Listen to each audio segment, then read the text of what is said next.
kita belajar bersama. Assalamualaikum warahmatullahi wabarakatuh. Selamat siang anak-anak ibu. Bagaimana kabarnya hari ini? Semoga selalu dalam keadaan sehat.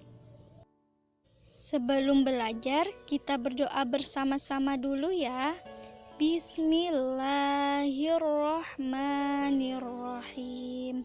Rabbi zidni ilma warzuqni fahma walhamdulillahi rabbil alamin. Hari ini kita akan belajar pidato. Sebelumnya ada yang tahu apa itu pidato? Belum ada yang tahu ya? Silahkan simak dengan baik penjelasan dari ibu ya. Pengertian pidato. Pidato adalah kegiatan berbicara yang berisi informasi yang disampaikan kepada orang banyak. Saat berpidato diperlukan adanya orator dan audiens. Orator adalah orang yang berpidato, sedangkan audiens adalah orang yang mendengarkan orator berpidato. Teks pidato biasanya berisi tema-tema tertentu, misalnya teks pidato tentang peringatan Hari Gerakan 1 Juta Pohon.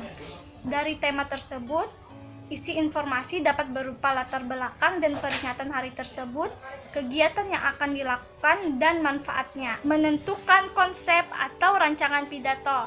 Sebelum berpidato, sebaiknya kita menentukan konsep atau rancangan pidato. Konsep pidato yaitu berupa tema, pembicara, pendengar, tempat, dan urutan isi pidato. Sebagai contoh untuk temanya misalnya Hari Gerakan 1 Juta Pohon. Pembicaranya misalnya Ibu Sekar selaku kepala sekolah. Pendengarnya misalnya warga kampung Sentosa. Tempat berpidatonya misalnya di balai desa.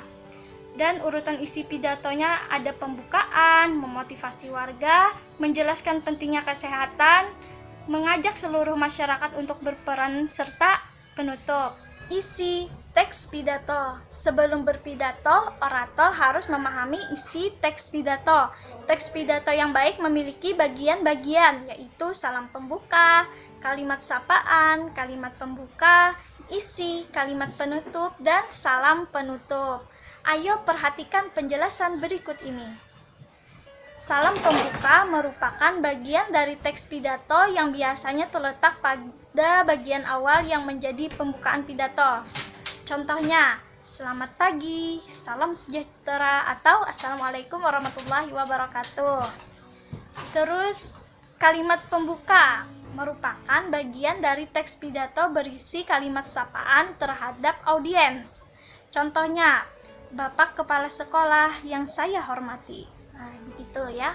Terus isi merupakan bagian dari teks pidato yang berisi inti dari informasi yang akan disampaikan dan dibicarakan dalam pidato. Isinya ini terkadang panjang ya. Terus kalimat penutup merupakan bagian dari teks pidato yang berisi simpulan, harapan, dan permintaan maaf kepada audiens jika ada kesalahan dalam berkata dan juga menyinggung pendengar. Terus salam penutup merupakan bagian dari akhir teks pidato yang menjadi penutup pidato. Contohnya, selamat pagi dan terima kasih. Mengidentifikasi teks pidato. Kemampuan berpidato sangat dibutuhkan oleh seorang pemimpin. Pidato bertujuan untuk mempengaruhi orang lain agar berpikir dan bertindak sesuai himbauan yang disampaikan, serta memberikan pemahaman atau informasi melalui pidato yang disampaikan. Berikut ini langkah-langkah menulis teks pidato. Yang pertama, tentukan topik atau tema pidato. Sebaiknya disesuaikan dengan momen tertentu sehingga mempunyai arti dan kegunaan bagi pendengar. Yang kedua, kumpulkan referensi bacaan. Referensi pidato dapat diperoleh dari pengalaman, hasil penelitian, imajinasi, atau internet. Ingat, mintalah bantuan guru atau orang tuamu jika kamu merasa kesulitan. Yang ketiga, buatlah rancangan teks pidato.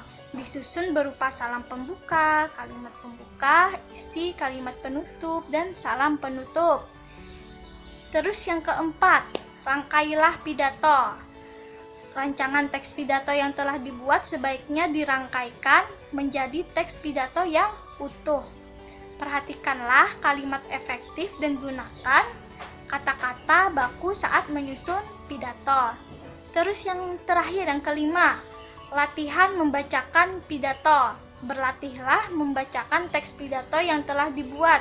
Saat berlatih, perhatikan pelafalan dan intonasinya. Untuk lebih jelasnya, ayo perhatikan contoh pidato berikut ini. Assalamualaikum warahmatullahi wabarakatuh, merupakan dari salam pembuka. Selanjutnya, yang terhormat, Bapak atau Ibu guru dan teman-teman semua, salam sehat untuk kita semua. Itu merupakan kalimat pembuka atau pokok-pokok pembuka. Pertama-tama, saya mengucapkan rasa syukur kepada Tuhan Yang Maha Esa karena rahmat dan karunia-Nya kita dapat berkumpul hari ini. Merupakan bagian isi, yang selanjutnya ini masih bagian isi ya. Kedua, saya sangat senang karena saya dan beberapa siswa lainnya ditunjuk sebagai perwakilan untuk mengikuti kegiatan menanam 1000 pohon bakau. Pada hari ini, saya akan menyampaikan pidato tentang kegiatan menanam 1000 pohon bakau. Hadirin yang saya hormati, pohon sangat bermanfaat bagi kehidupan di bumi karena dari pohon oksigen berasal dan oksigen sangat diperlukan untuk bernafas. Salah satu jenis pohon yang kaya akan manfaatnya adalah pohon bakau. Perlu diketahui, manfaat hutan bakau antara lain menjaga daratan dari pasang surut air laut atau abrasi dan menjaga kualitas air agar tidak tercemar.